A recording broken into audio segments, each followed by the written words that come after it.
BODDAMN. In this video, I'm going to discuss what happened.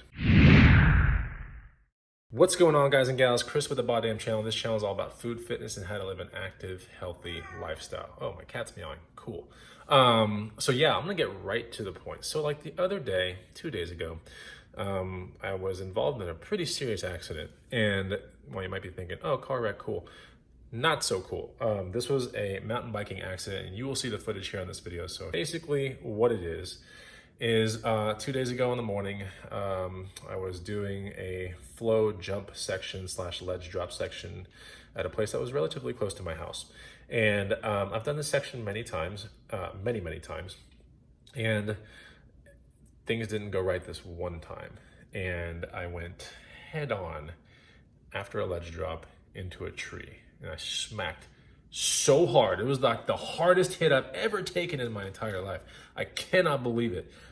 If you watch the video, and I'll play it right here for 1 second.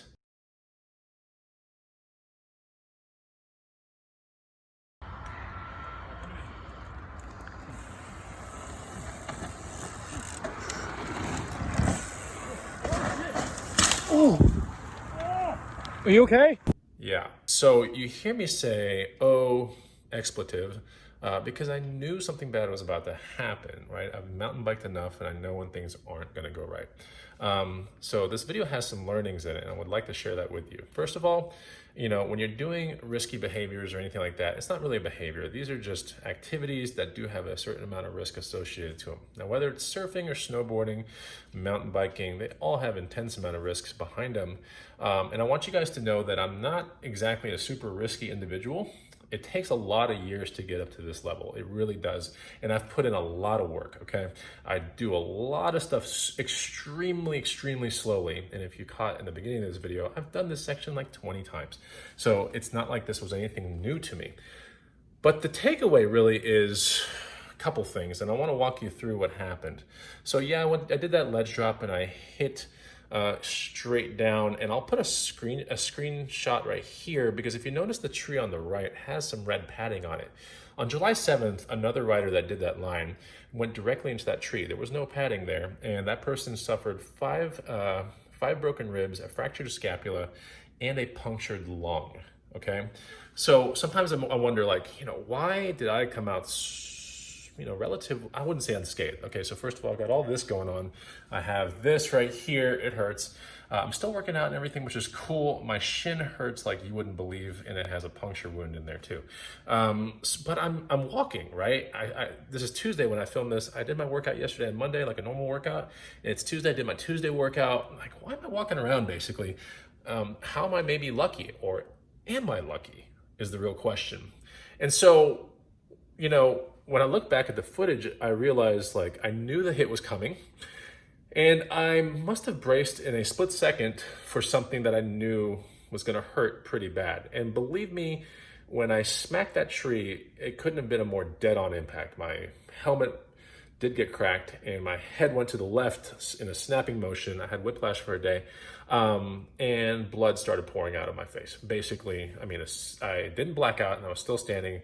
And my brother rushed down, and he's a nurse, and he was like, oh my God. So I had blood, you know, like flying down my face, all over my clothes, all over the ground. And I was terrified. I started feeling for my teeth, thinking it was going to be smashed up and my face was going to have fractures, but nothing. And I was like, oh, that's interesting, you know, but I was still in an intense amount of pain. And I looked down at my left leg, or my left shin, and it looked twice the size of what it is now. And I was like, well, that's probably broken. And my brother's like, that looks broken. So, you know, about 10 minutes passed by, and people brought me water. I sat down, and my brother was asking me questions, making sure I was coherent. And he said for at least a minute or two, I was in shock, which I was, I think. And then 4 riders, they closed off the line with some cones up top. And then 4 riders came down, some of which were my friends, and they helped me get out of the line because it was in a valley where I wrecked. And I got out of the line, put a little bit of weight on my leg, and then my brother was like, well, if you put weight on your leg, you know, be careful. But then he was like, if you can put weight, it's not broken. So I rode out of that trail system on the paved path after that. And then I drove my car home and everything, and started nursing all my wounds, and hit the shower. And I was like, oh my gosh, some of these things are a little bit more serious than I thought. But ultimately, I'm good. Okay, and so the key learnings are a couple here, and I want to share those with you. The first is don't ever do this kind of stuff, whether it be surfing, snowboarding, or wakeboarding, or downhill mountain biking or whatever, enduro style mountain biking. Don't ever do it alone. Okay, I don't see how you can do wakeboarding alone, but make sure that you are prepared. You have a helmet. Make sure that you are properly trained for water. If you are surfing, that you know how to swim, that you know what to do if your leash gets ripped off of you and your board goes somewhere else. Make sure you know what to do in a circumstance like that. Like with enduro mountain biking, make sure you have friends around you. Very important, which I did that day, which is cool. Make sure you have adequate protection, helmets, like the right kind of gloves, knee guards, shin guards if you need it. I mean, it would have helped me that day. I didn't have them.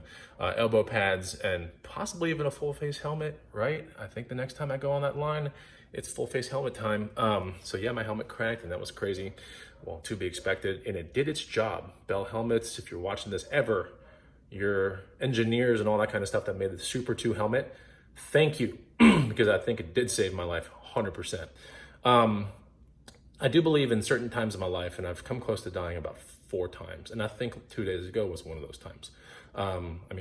My neck could have done something different, and it could have ended my life 100%. But in that split second where my body braced, I think something really interesting happened. And I would like to credit Kevin Hart on the Joe Rogan podcast from 2 months ago.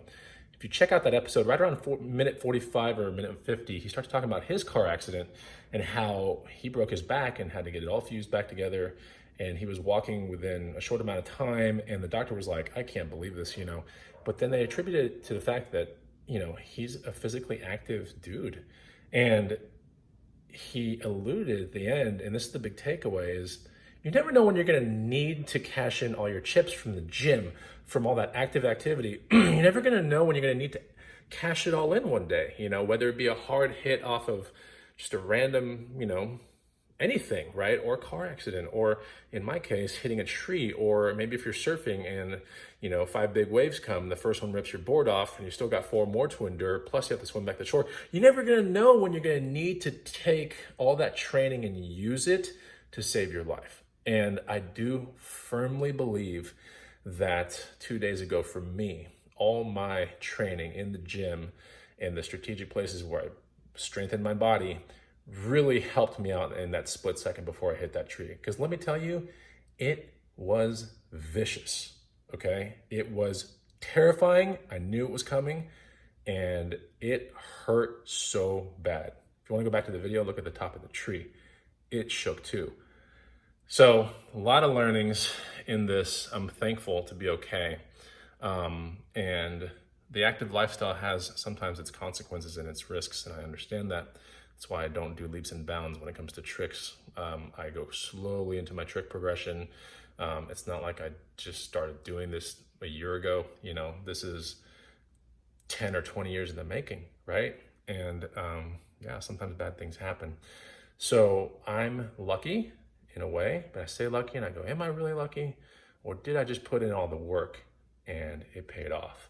So, that can be up for debate, but I'm never going to stop working out. I'm never going to stop strengthening my body. And if you're watching this video up until this point and, you're kind of semi-working out, you're kind of taking it like leisurely, I guess that's a word or whatever, you're not really serious about it, maybe you should be, all right? And the same thing goes with your diet. Maybe you should be really serious about your diet, because you never know when you might be up against a virus, for example, that wants to take your body down. And wouldn't it be nice to maybe beat it in 3 days as opposed to maybe 2 weeks? Wouldn't it be nice to maybe not be on a ventilator if you didn't have to? For example, not trying to downplay anyone else's cases with COVID or anything like that, but the point of this video is maybe you should be prepared before the bad things happen. And I know that I was, and it seemed to have paid off pretty well. Well, I want to leave you with this video, which is a video of me doing the line perfectly fine, right? And just showing you guys that I'll be back there soon, probably really soon. And it might be kind of scary, but I'm gonna, go up to it and I'm gonna do what I need to do. And so here's the video. This is how you're supposed to do the line. And I'll see you on the next BODDAMN video. I'm doing fine, everything's good.